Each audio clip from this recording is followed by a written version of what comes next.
y'all, it's Dr. Briana Whiteside, and I want to talk about how God would literally bring things around full circle that you kind of laid down in order to survive.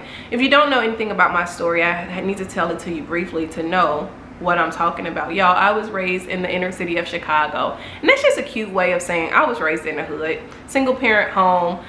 We had maybe, I want to say, anywhere between 7 to 10 people living with us in what was maybe a 3 to 4 bedroom house at any given time.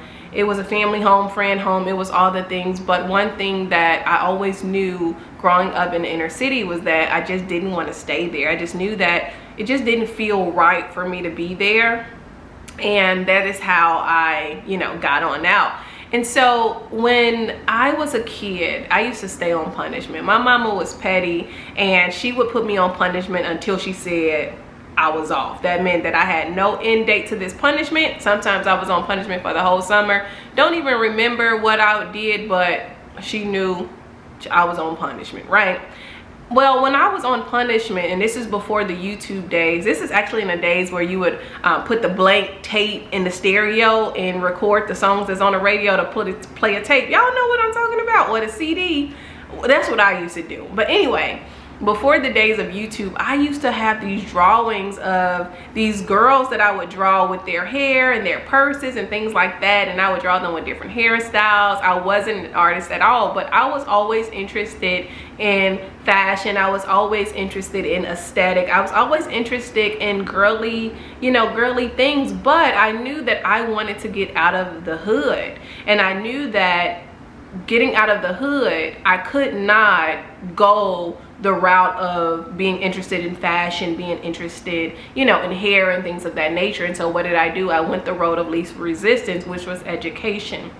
And so once I left Chicago at the age of 18, when I graduated high school, I have not returned. Now, I have visited because my family's still there, but I have not returned back home to live. So I went away to college. I did 4 years undergrad, 2 years master's degree, 4 years PhD, then moved to Vegas for my career.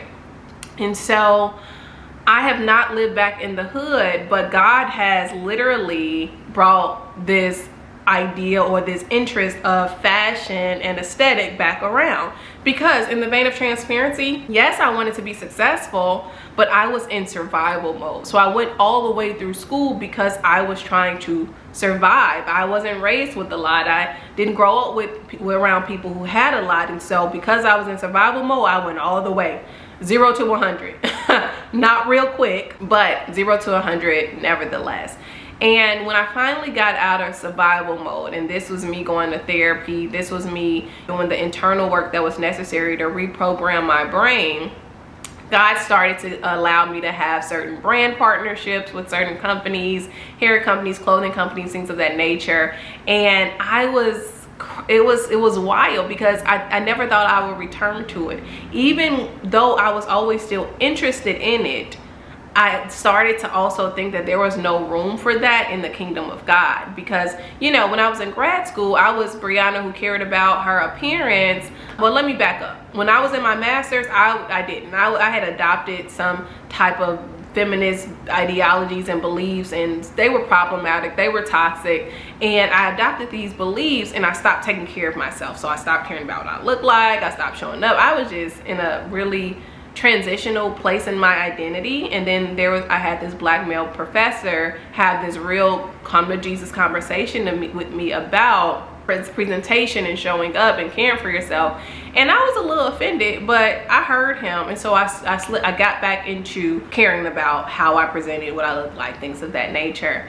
And from then on, when I went through my PhD, I always showed up. I was put together because it mattered to me. It made me feel good. I feel good when I feel put together. Fast forward though, when I started to have to go through therapy and things of that nature, I used to struggle because sometimes people used to say like, oh, she thinks she all that. Oh, she thinks she's so cute. And I'm like, no, I don't think I'm all that. I just like being a girl's girl. Like, I just like girly stuff, skin things and hair. And I like to switch up and things of that nature. And I struggled greatly with that because People didn't want to be my friend as a result of it. Whatever. I'm going too far. Anyway, I'm telling you this to say that I started to go deeper into kingdom politics and follow God, and I felt that there was no room for aesthetics in the kingdom. In fact, when I first got saved, I told God, like, I don't want to be like them. I don't want to be a broke believer, and I don't want to be a believer who doesn't look good, because what I saw of Christians, right? This is not saying it's true,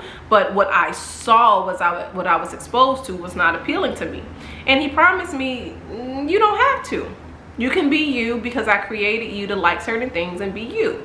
And so fast forward to me doing this kingdom work, doing these things, and still getting these partnerships with, hair brands and clothing brands of that nature. It's so amazing to me that God remembered that I really did like this. And I'm about to tear up, because it doesn't seem like a big deal until you lay something down, because you're in survival mode.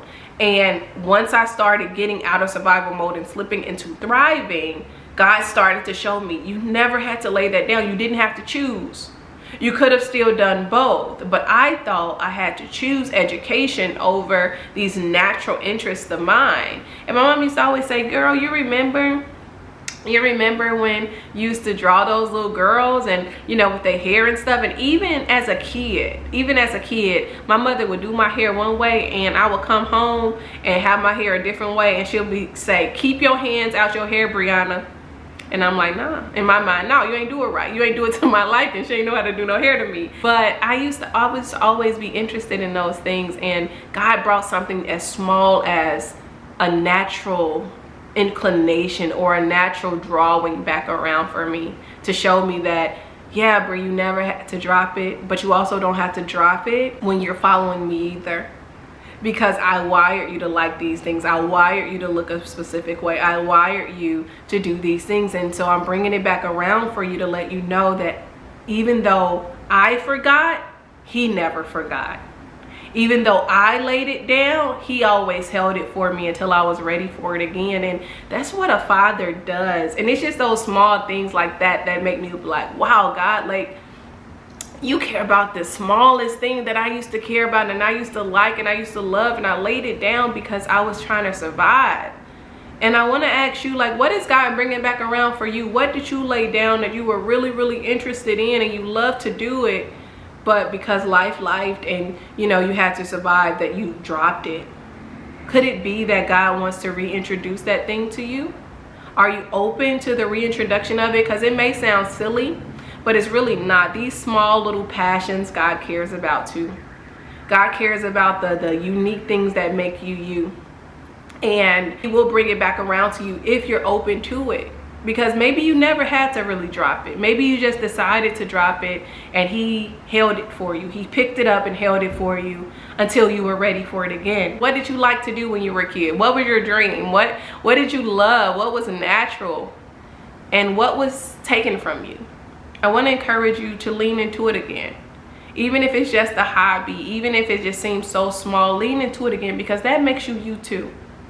All the other things, yeah, you got that on lock, but those little childhood dreams, those little things that you used to do as a kid that you loved, that you enjoyed, they matter too.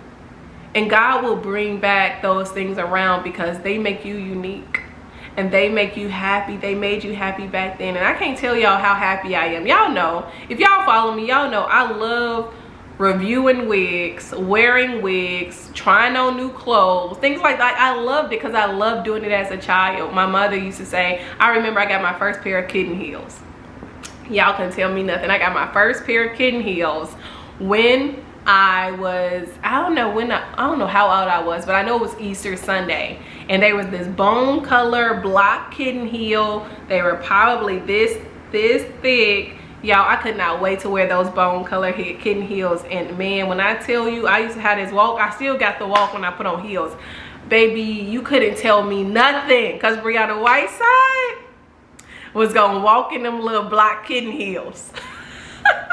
Briana Whiteside was going to make sure her hair was good. And I used to love having my hair pressed out, because if y'all see my natural hair now, y'all love it. Y'all, I used to have waist length hair. Baby, that hair was herring, okay? And it's so fascinating that now God is bringing these things back around and reintroducing it into my life, and they bring me so much joy and so much happiness. And this is how I relieve stress. It's not always about all of the other things I do. It's about those small things that I used to do as a kid that brought me joy, that didn't really matter to other people but always mattered to me, and that God will give me the opportunity to re-explore them. It just means something. And so I just wanted to do this video to let you know that God will bring back around those small things that you may have discarded in order to survive, because he wants you to thrive, and he wants you to have joy, and he wants you to have happiness.